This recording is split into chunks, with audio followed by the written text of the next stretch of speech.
Minasan, konnichiwa. Balik lagi di channel Mimin. Apa kabarnya kalian semua? Semoga kabarnya baik-baik saja. Di video kali ini Mimin bakalan nerusin alur cerita anime yang berjudul Boku Tachi no Remake. Buat kalian yang belum nonton video sebelumnya, disarankan untuk menonton terlebih dahulu. Linknya ada di deskripsi video ini.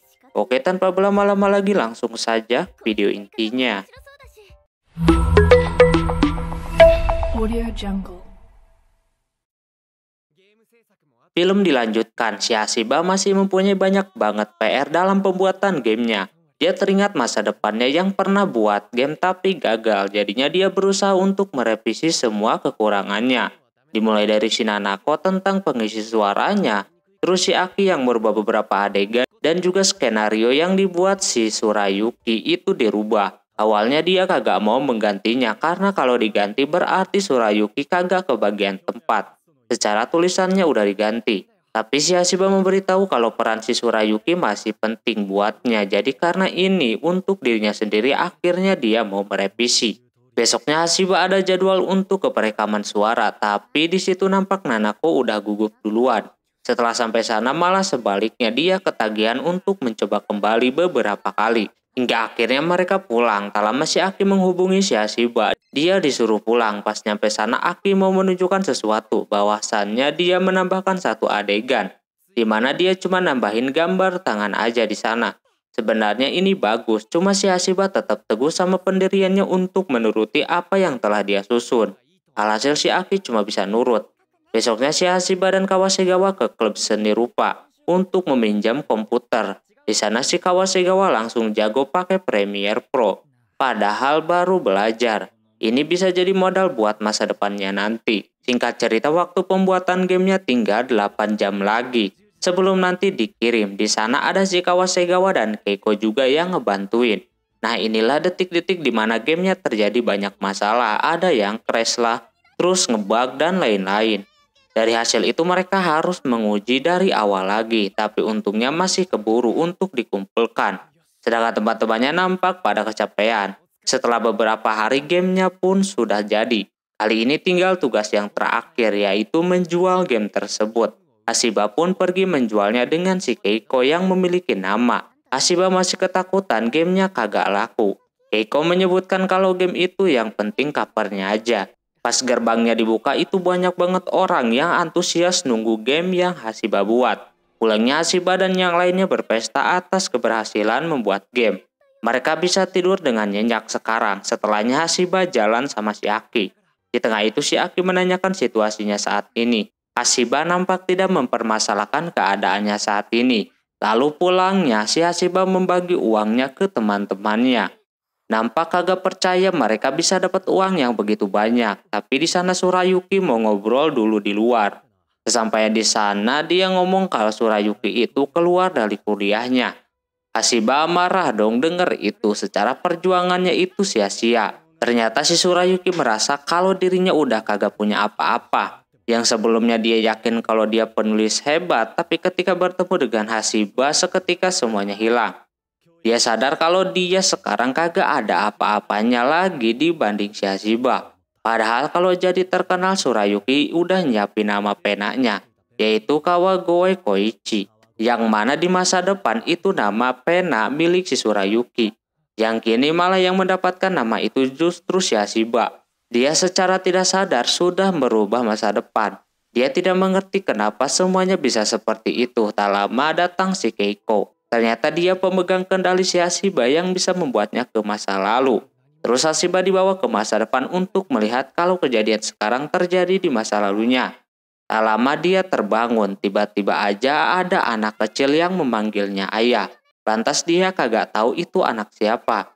Namanya Hashiba Maki. Udah pasti itu anaknya dia. Pas lihat tanggalnya, kini udah tahun 2018. Dan yang terjadi dia menikah dengan si Aki lalu mempunyai anak. Hashiba masih kagak ngerti apa yang sebenarnya terjadi. Tiba-tiba dia dibawa ke 11 tahun ke depan. Dan juga dia menikah dengan si Aki dan punya anak pula bernama Maki. Terus dia mencoba mencari tahu, ternyata dia seorang manajer di perusahaan attraction game. Dan di sana untungnya dia satu kerjaan sama si Kawasegawa. Jadi mau nanya-nanya. Tapi sayangnya di sana Kawasegawa menyampaikan hal penting kalau besok dia harus datang lebih awal ke tempat kerjanya. Alhasil besoknya pun dia pagi-pagi pergi kerja dan diberikan makan siang sama si Aki. Tak lama setelah lama di perjalanan dia pun sampai. Di sana dia melihat banyak pekerja yang ketiduran seperti itu. Lalu ada cewek bernama Miki. Inilah alasan si Hashiba nyuruh pagi-pagi datang. Dia langsung aja dibawa ke Kawasegawa. Dia sekarang jadi produser. Sesudahnya si Hashiba disuruh untuk ke tempat seseorang. Kawasegawa menjagokan si Hashiba karena dari dulu si Hashiba ini selalu mempunyai cara untuk menghadapi suatu masalah. Ternyata Miki mengajak ke kosannya si Minori. Dengan adanya Hashiba dia diizinkan masuk. Ternyata Hashiba sebelumnya udah janjian mau ke sana biar diizinkan masuk. Pas di depan pintunya si Minori kaget kalau Hashiba bareng sama si Miki. Dia takut ditagih hasil gambar karakter buatannya yang hingga hari ini dia belum buat sama sekali karena dia udah mentok. Dia juga sebenarnya udah terkenal, tapi yang namanya gak ada inspirasi dia kagak bisa gambar. Terus di sana si Hashiba melihat karya si Minori yang mana itu bagus banget katanya. Dia memakai cara sewaktu dia meniru gaya artis yang dia sukai. Dari situ dia mulai percaya diri dan bakalan mencoba membuat karakter yang perusahaan inginkan. Dengan ini si Hashiba berhasil membujuknya. Malamnya ketika si Hashiba ngomongin tentang menggambar sama si Aki, ternyata dia udah lama berhenti menggambar. Lantas si Hashiba kagak percaya akan hal itu. Esoknya atasan si Hashiba marah-marah karena masalah sama si Minori belum selesai. Walaupun dia bakalan coba, tapi sampai sekarang karakternya belum jadi juga. Setelahnya Hashiba pun makan siang bareng sama si Kawasegawa. Sebenarnya ini adalah tugasnya si Kawasegawa, tapi secara terpaksa harus melibatkan si Hashiba. Terus Hashiba mulai berpikir dengan keanehan dia yang dibawa ke tahun 2018. Apakah ini lanjutan kehidupannya di 2007? Si Kawasegawa ini mengalami penurunan jabatan. Terus dia pun melihat karir si Nanako nampak dia berhenti bernyanyinya. Lalu si Surayuki juga kagak jadi apa-apa di tahun itu. Hashiba merasa bersalah banget, dia autodepresi seperti itu. Padahal yang dia inginkan itu bekerja sama bareng generasi platinum. Namun tanpa dia sadari kelakuan dia membuat orang lain jadi pada kagak sukses. Pulangnya pun dia nangis sama si Aki karena dia banyak salah sama dia. Setelahnya Aki memberitahu alasannya tidak menggambar lagi. Dulu sesudah membuat game pertama, Hashiba dan yang lainnya terus membuat game yang lain atas arahannya si Hashiba. Jadinya hal itu membuat si Aki males buat menggambar yang pastinya kagak ada inspirasi lagi. Dari situ Hashiba kembali menangis. Besoknya saat si Hashiba mengubah pola pikirnya, dia bakalan mengganti apa yang telah dia lakukan kepada Aki. Sehingga dia bisa berhenti seperti itu. Hashiba harus hati-hati sekarang supaya tidak merusak masa depan lagi. Setelah beberapa bulan si Hashiba kerja di sana, dia mulai terbiasa. Ketika hari Minggu, Maki anaknya pengen bermain sama si Hashiba. Namun dianya lagi istirahat gitu. Jadilah peran si Aki sebagai istri turun tangan untuk menenangkan anaknya itu. Esoknya atasannya itu bakalan mengumumkan tanggal rilis game barunya secepatnya. Di sana kelompok si Kawasegawa ditekan habis-habisan untuk menyelesaikan gamenya itu. Namun satu masalah yang belum selesai yaitu pembuatan karakternya. Miki pun mengajak si Hashiba ke rumah si Minori lagi. Sampai saat ini dia belum bisa menggambar sama sekali. Sesampainya di sana kagak ada panggilan. Pas Hashiba mencoba menghubungi, si Minori langsung membukanya. Pas dibuka pintunya dia kaget yang datang si Hashiba. Dia kira tukang paket. Minori udah berpakaian seperti itu, tapi dia cuma di rumah doang demi untuk mengubah suasananya. Dia langsung aja meminta maaf kalau pembuatan karakternya belum dia bikin. Dia masih aja belum bisa memulainya karena gak ada inspirasi. Karena emang alasannya seperti itu, Miki memutuskan buat pulang. Dia juga kagak bisa memaksa si Minori untuk cepat-cepat. Namun ada yang aneh, Minori tidak seperti terakhir mereka bertemu, yang bahagia banget dengan gambarnya. Besoknya tim Kawasegawa kembali dimarahi karena Minori belum bisa menggambar juga. Jadi agak sedikit keganggu, ditambah petingginya sangat amat mementingkan uang daripada kualitas gamenya. Dia tetap menekankan timnya buat menyelesaikannya secara cepat. Lantas itu membuat si Hashiba kasihan. Timnya si Kawasegawa kagak dikasih istirahat. Setelah itu Hashiba dan Kawasegawa makan siang bareng lagi, sudah sekian lama kagak. Di sana Kawasegawa memberitahu game itu dulunya dibuat oleh perusahaan yang dia pegang. namun diambil alih sama perusahaan yang sekarang. Kawasegawa banyak mengalami masalah, terutama dalam mesin pembuatan gamenya itu udah kagak bisa diharapkan lagi. Dari situ Kawasegawa cuma bisa pasrah dan menuruti apa kata atasannya. Lalu Hashiba mencoba bicara untuk menunda tanggal perilisannya. Cuma itu orang tetap kagak boleh dirubah. Walaupun si Hashiba udah memberitahu bakalan banyak masalah, tapi dia kagak peduli. Terus si Hashiba pun pergi dari situ. Sebulan setelah perilisan game tersebut nampak banyak banget kritikan. Karena banyak banget bug dan lain-lain. Apalagi karakter yang dibuat si Minori juga kagak ada. Pulangnya dari sana Maki pengen digambarin kuda sama si Aki. Cuma dia nolak dan malah si Hashiba yang menggambarnya. Aki sudah pensiun parah. Anaknya sendiri minta digambarin dia kagak mau. Tak lama ada telepon masuk dari si Miki. Dia disuruh buat ke tempat kerjanya. Karena ada masalah di bagian gacha yang mana cuma konten creator aja yang dapat karakter yang bagus. Orang-orang biasa dapat ampas mulu.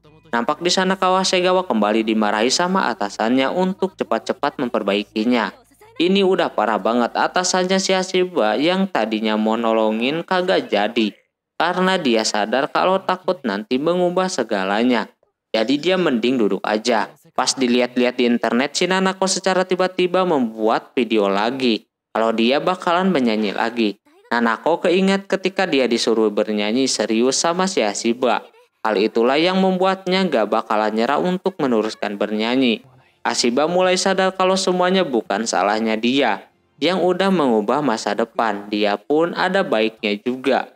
Alhasil karena kejadian itu, dia pun membela si Kawasegawa dan ikut campur dengan urusannya.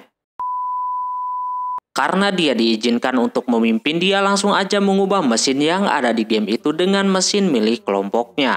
Yang mana itu lebih ringan, karena mesin dari perusahaan tersebut udah kagak kuat lagi. Kawasegawa pun kagak bisa memaksakan. Terus si Hashiba mengurus yang lainnya, terutama tugas untuk memperbaiki game tersebut. Dibagi-bagilah tugasnya dan waktu yang udah ditentukan. Walaupun si bos masih kagak terima dengan keputusan si Hashiba, apalagi mereka dikasih libur dulu selama 2 hari. Dia tambah kesel lagi. Si bos takut perusahaannya bangkrut, banyak tambahan anggaran untuk memperbaiki gamenya. Hashiba memberitahu situasinya saat ini.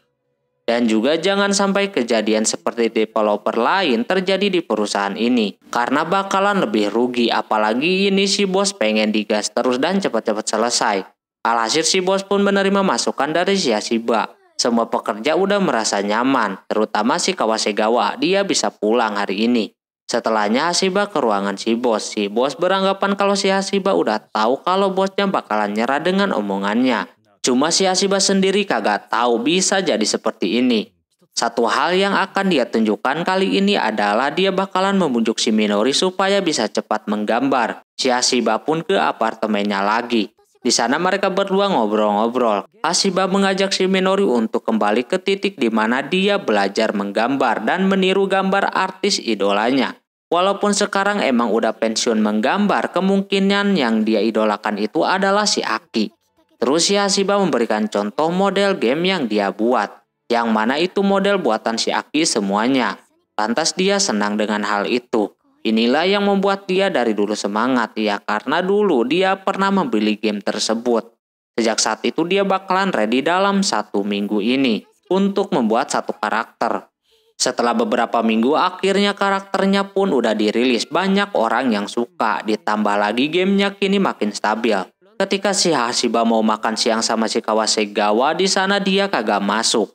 Dikarenakan dia mau ke Okinawa. Hashiba auto bergegas ke bandara. Dia merasa bersalah lagi udah melakukan ini yang kedua kalinya. Yang sebelumnya dia pernah lakuin sama si Tsurayuki. Dia menyesal banget udah ikut campur. Sampai di bandara pun kagak ada Kawasegawa di sana. Tak lama Kawasegawa pun mendatangi si Hashiba. Dia meminta maaf. Cuma si Kawasegawa kagak mau, dia bilang seperti itu. Di situ Hashiba terus terang kalau dia udah merenggut mimpi orang, terutama si Aki, Nanako sama Tsurayuki. Dikala dia membantu mereka bukannya malah baik, hal ini membuatnya jadi egois, merebut semuanya. Jadi dia berasa kagak pantas aja ada di sana. Lantas si Kawasegawa pun merasakan hal seperti itu, lalu memukulnya sambil marah-marah karena omongannya salah. Dia menyalahkan si Hashiba karena terlalu memikirkan masa depan orang. dan membantu orang lain, padahal dia kagak ada tugas buat membuat temannya itu sukses. Terus juga si Hashiba ini jarang mau dibantu, jadi hal itulah menjadikannya serakah menghadapinya seorang diri. Di sana si Kawasegawa sangat iri dengan kemampuan si Hashiba, dan hal itulah membuatnya sangat mengaguminya dari dulu. Semisal dia kembali ke masa lalu, dia pengen dimintai bantuan sama si Hashiba. Pasti bakalan beda ke depannya. Tapi lain kali dia bakalan membantu si Hashiba dalam hal apapun. Lalu dia memutuskan buat ke Okinawa, yang sebelumnya dia kagak jadi, dia berubah pikiran. Dia bakalan balik lagi, dia mengingatkan kalau si Hashiba baru aja menyelamatkan karir si Minori, yang mana dia mulai termotivasi kembali. Di dunia ini tidak ada satu hal pun yang sia-sia. Terus ketika dia lagi melihat lepas landas, di sana ada si Keiko. Sudah waktunya si Hashiba ke masa lalu lagi. Hashiba pun sudah siap. Padahal masa sekarang dia terlihat bahagia, sudah mempunyai istri dan juga anak. Alasan dia pengen ke masa lalu lagi macam-macam, terutama dia tidak mau mengubah masa depan. Yang dia lakuin itu bukan citra ataupun bermain kotor untuk menjatuhkan orang lain. Cuma dia ingin membantu aja. Alhasil Keiko pun mengerti. Pas mau dibawa ke masa lalu lagi, di sana si Hashiba masih menolaknya. Dikarenakan dia pengen berpamitan terlebih dahulu. Pulangnya dari sana dia terkejut sama si Maki yang memperlihatkan gambar si Aki. Dia kembali menggambar setelah melihat game buatan perusahaan di tempat kerjanya si Hashiba. Dengan kata lain melihat karya daripada si Minori. Dia pun memeluknya, lalu malamnya si Aki mulai tuh terbuka lagi pikirannya untuk menggambar sesuatu yang sangat besar. Besoknya saatnya si Hashiba berpamitan kepada si Aki dan si Maki. Di luar pun terdapat si Keiko yang udah menunggu. Di sana dia sedikit ngomong tentang tindakannya itu. Sebenarnya kagak ada salah juga. Cuma karena dia terlalu angkuh dan egois, jadi teman-temannya tidak diberikan kesempatan. Keiko pun langsung aja membawanya ke tahun 2007 lagi. Di sana dia terbangun setelah pingsan di depan rumah. Hashiba sangat bersyukur bisa kembali. Cuma masalah Surayuki masih belum selesai. Dia benar-benar keluar kuliah. Lalu dia mau keluar dulu. Di sana dia mulai menyadari maksud tujuan dia datang ke masa lalu. Bukan untuk mengubah masa depan, tapi membuatnya lebih baik lagi. Besoknya ketika lagi santai, ada si Genkiro yang mengagetkannya. Habis itu dia mampir ke klub seni rupa. Nampak kagak ada yang beda. Suasananya pasti ribut.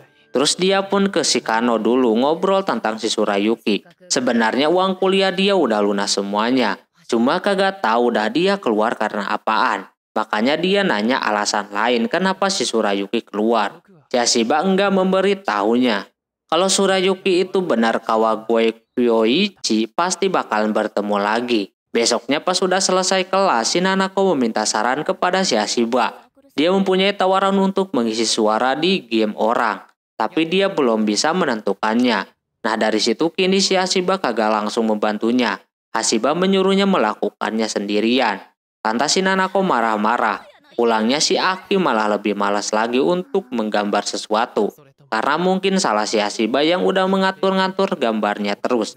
Besoknya ketika lagi mikir-mikir, tak sengaja dia menabrak seorang cewek. Di sana si Hashiba melihat lukisannya yang sangat bagus dan juga ada game buatannya di sana. Pas cewek itu mau pergi, dia melihat kartu mahasiswanya.